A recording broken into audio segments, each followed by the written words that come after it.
नमस्कार, मैं Mayank Bhargava, assistant professor MLT college Saharsa आपका स्वागत करता हूं। आज हम लोग भाषा की उत्पत्ति के संदर्भ में सामाजिक समझौते का सिद्धांत एवं विकासवाद सिद्धांत की चर्चा करेंगे, जो स्नातकोत्तर हिंदी प्रथम सेमेस्टर सीसी 1 का अंश है।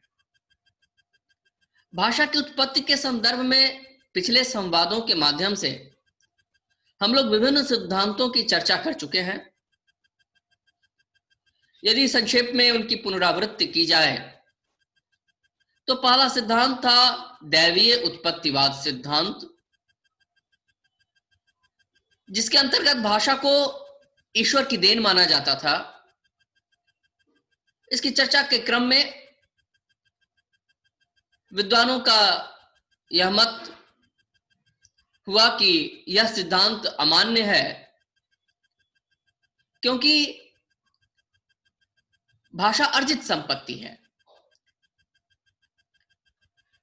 ईश्वर प्रदत्त भाषा होती तो पूरे संसार में एक ही भाषा होती। बच्चा जन्म लेते ही उस भाषा को बोलने लगता, उस भाषा में परिवर्तन की गुंजाइश नहीं होती। और इन सब की चर्चा हम लोग विस्तार से कर चुके हैं। दूसरा सिद्धांत जिसकी चर्चा हम लोगों ने की, निर्णय सिद्धांत, सांकेतिक उत्पत्तिवाद का सिद्धांत, जिसके अंतर्गत यह माना गया कि कुछ संकेत तय किए गए। तीसरा सिद्धांत है धातु सिद्धांत, मैक्स मुलर का सिद्धांत है यह, जिसमें यह कहा गया कि हर संसार के हर वस्तु की अपनी एक खास ध्वनि होती है, और शुरू में मनुष्य के पास यह क्षमता थी कि उस वस्तु के संपर्क में आने पर उसके मुंह से वैसी एक ध्वनि निकलती थी उसकी अभिव्यक्ति के लिए। और जिस ध्वन्यात्मक अभिव्यक्ति जो ध्वन्यात्मक अभिव्यक्ति होती थी उस वस्तु के संपर्क में आकर, उन अभिव्यक्तियों से ही भाषा का विकास हुआ। पर इसमें यह देखा गया कि एक तो इन धातुओं की संख्या बहुत कम है, और दूसरे यदि मनुष्य में ऐसी क्षमता पहले थी तो वह क्षमता अभी क्यों नहीं है, वह क्षमता खत्म क्यों हो गई, जबकि भाषा का विकास तो अभी भी हो रहा है। तो इस सिद्धांत की इन सीमाओं से हम लोग परिचित हुए। एक सिद्धांत जिसकी चर्चा हुई वह था अनुकरण मूलकवाद, कि पशु पक्षियों की ध्वनियों के आधार पर उनका अनुकरण करते हुए मनुष्य ने भाषा का निर्माण किया। भाषा में कुछ शब्द ऐसे हो सकते हैं जो अनुकरण के आधार पर बने हैं, परंतु इनकी संख्या सीमित है। केवल इसके आधार पर ही भाषा का विकास नहीं हो सकता। कुछ शब्द जरूर इस सिद्धांत के आधार पर बने हैं। एक सिद्धांत था आवेग सिद्धांत, कि मनुष्य सुख दुख क्रोध घृणा प्रेम ऐसे मनोभावों के समय उनको अभिव्यक्त करने के लिए कुछ खास ध्वनियां निकालता है, हाय आह ओह, इस प्रकार की ध्वनियां, जिनके आधार पर भाषा का विकास हुआ। पर एक तो यह ध्वनियां भी बहुत सीमित है, ये भाषा के प्रधान अंग नहीं है, और विभिन्न भाषाओं में अलग अलग रूपों में मिलते हैं। इसलिए इस आधार पर भाषा का विकास पूरी तरह नहीं कहा जा सकता। कुछ शब्द जरूर हैं जो इस आधार पर बने होंगे। एक सिद्धांत जिसकी चर्चा हुई श्रम परिहरण मूलकतावाद, कि बहुत मेहनत जब होती है मनुष्य के द्वारा तो थकान दूर करने के लिए कुछ ध्वनियां निकालता है वह, उन ध्वनियों के आधार पर भाषा का विकास हुआ। पर इसकी भी सीमा हम लोगों ने देखी थी कि एक तो इन शब्दों का जीवन में बहुत खास महत्व तो नहीं है, दूसरे ये शब्द भी बहुत कम है, भाषा के प्रधान अंग नहीं है। तो इसीलिए कुछ शब्द हो सकते हैं जो इस सिद्धांत के आधार पर बने हों, पर पूरी भाषा का निर्माण इस सिद्धांत के आधार पर नहीं हो सकता। आज हम लोग सामाजिक समझौते का सिद्धांत एवं विकासवाद सिद्धांत की चर्चा करेंगे। जहां तक सामाजिक समझौते के सिद्धांत का प्रश्न है, इसके प्रतिपादन का श्रेय हॉब्स लॉक तथा रूसो को दिया जाता है। चूंकि इन लोगों की विचार सरणी समाज को ध्यान में रखकर होती थी, तो स्वाभाविक तौर पर भाषा के संबंध में भी इन लोगों ने एक सामाजिक समझौते को केंद्र में रखा। इन लोगों ने कहा कि शुरू में तो मनुष्य संकेतों से काम चलाता था, पर जब ये संकेत अपर्याप्त हो गए तो समुदाय ने मिलकर निश्चित किया कि इस वस्तु का नाम यह रखा जाए, इस वस्तु का नाम यह रखा जाए। यानी एक समझौता हुआ समाज में। यह प्रश्न उठ सकता है कि संकेतवाद और निर्णय सिद्धांत जो हम लोगों ने इससे पहले देखा था और सामाजिक समझौते का सिद्धांत, इन दोनों में क्या अंतर है? तो वहां एकत्र होकर इस बात को कहा गया था कि वो एकत्र होंगे और तब एकत्र हुए होंगे और उन्होंने यह संकेत निर्णय किया और समुदाय के द्वारा स्वीकार हुआ। यह सिद्धांत कहता है कि धीरे धीरे समाज में एक समझौता होता चला गया कि इस वस्तु का नाम यह होगा। जब हम, उदाहरण के लिए कह रहा हूं, कि जब हम गुलाब कहें तो हम लाल फूल समझ लेंगे, जब गेंदा कहें तो पीला फूल समझ लेंगे। तो यानी मिलजुल कर समझौते के द्वारा समाज ने एक भाषा का निर्माण कर लिया और आपसी विचार विनिमय के लिए इस भाषा का प्रारंभ हुआ। लेकिन यहां भी वही प्रश्न उठेंगे कि भाई यह समझौता हुआ किस भाषा में होगा? पहले यदि कोई भाषा नहीं थी, केवल संकेत मात्र थे, तो इस समझौते तक पहुंचने के लिए किस साधन का प्रयोग किया गया?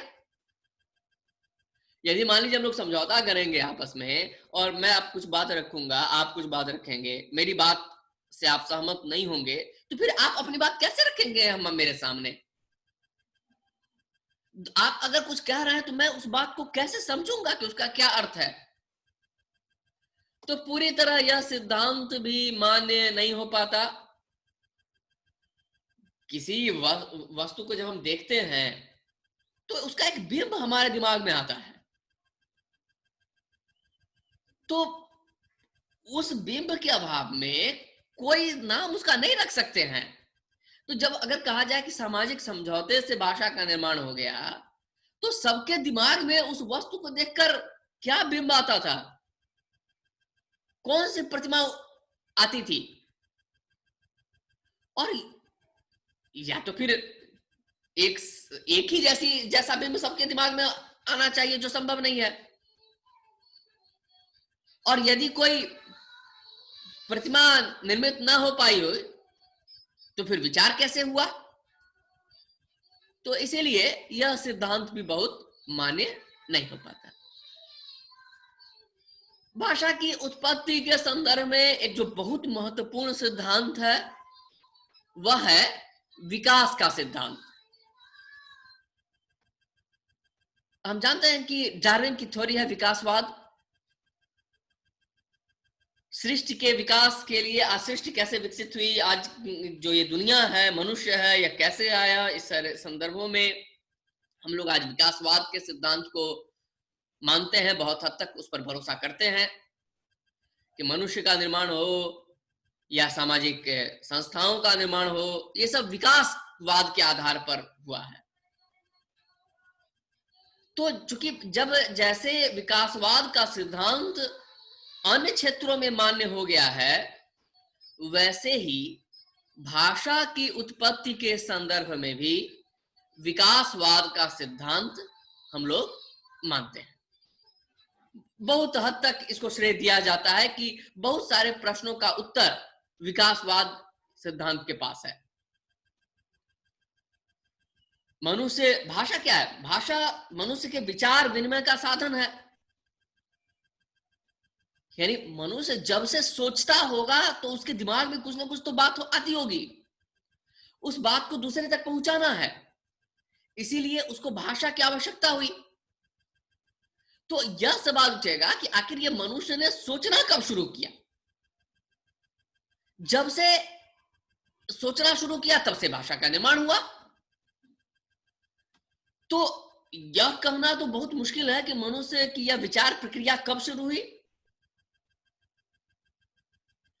तो यह कहा जा सकता है कि जैसे जैसे समाज विकसित हुआ वैसे ही यह विचार प्रक्रिया विकसित हुई होगी, और उसी के साथ भाषा का भी विकास हुआ होगा।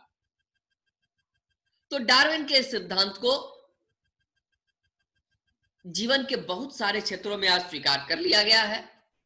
समाज की बहुत सारी बातें विकासवाद के आधार पर तय होती हैं। भाषा भी सामाजिक संपत्ति है, समाज के साथ उसका विकास होना स्वाभाविक है। इसीलिए भाषा की उत्पत्ति के संदर्भ में भी विकासवाद को महत्व आज दिया जाता है। लेकिन यहां यह भी प्रश्न उठता है कि आखिर यह भाषा का प्रारंभिक स्वरूप फिर क्या था कि जहां से उसका विकास हुआ। तो विकास की श्रृंखला की सारी कड़ियां तो हमें मिली नहीं है, हो सकता है वह कड़ी अभी नहीं मिली हो,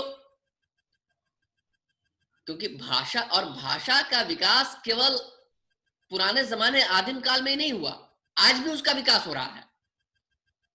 जैसे जैसे हमारा ज्ञान बढ़ रहा है, तो उसको बताने के लिए नई नई चीजों को बताने के लिए नए नए शब्दों की आवश्यकता पड़ती है। भाषा समृद्ध होते जाती है, तो पुराने शब्दों के आधार पर हम लोग नए शब्द बनाते हैं। तो इस प्रकार भाषा निरंतर परिवर्धित होती चलती है, और इस आधार पर भी विकासवाद का सिद्धांत हमारे सामने मान्य होता है। सबसे पहले बहुत सारे जो सिद्धांत दिए गए थे, उन सारे सिद्धांतों का अपना अपना महत्व है। बल्कि कहें तो दैवी उत्पत्तिवाद सिद्धांत जो था उसको बहुत महत्व नहीं दिया जाता, और सांकेतिक उत्पत्ति को भी बहुत महत्व नहीं दिया जाता। पर उनके अलावा सभी सिद्धांतों का महत्व है, पर इनमें विकासवादी सिद्धांत बहुत ज्यादा हमारे सामने प्रमुखता से आता है, जिसके आधार पर भाषा की उत्पत्ति से संदर्भित बहुत सारे प्रश्नों को हम लोग हल कर सकते हैं, और यह मानते हैं कि भाषा का धीरे धीरे विकास होता चला गया। भाषा की उत्पत्ति जिस कड़ी में भी हुई होगी, पर धीरे धीरे भाषा का विकास हुआ, और विकसित होते होते भाषा की वर्तमान अवस्था हम देख रहे हैं। आगे भी इसमें विकास होता रहेगा, भाषा में परिवर्तन होता रहेगा, और इसी विकासवादी सिद्धांत के आधार पर ही भाषा का एक बहुत बड़ा हिस्सा विकसित हुआ है। अन्य सिद्धांतों का भी अपना अपना महत्व है, परंतु सबसे ज्यादा श्रेय आज हम इस विकासवादी सिद्धांत को देते हैं। और इसी आधार पर इन सभी का समन्वय करते हुए हेनरी स्वीट महोदय ने एक समन्वयवाद की अवधारणा दी, जिस पर हम लोग अगले संवाद में चर्चा करेंगे। आशा है आज के संवाद के द्वारा सामाजिक समझौते के सिद्धांत एवं विकासवादी सिद्धांत से हमारे विद्यार्थी मित्र परिचित हुए होंगे। आपके सहयोग के लिए, साथ बने रहने के लिए बहुत बहुत धन्यवाद, आभार।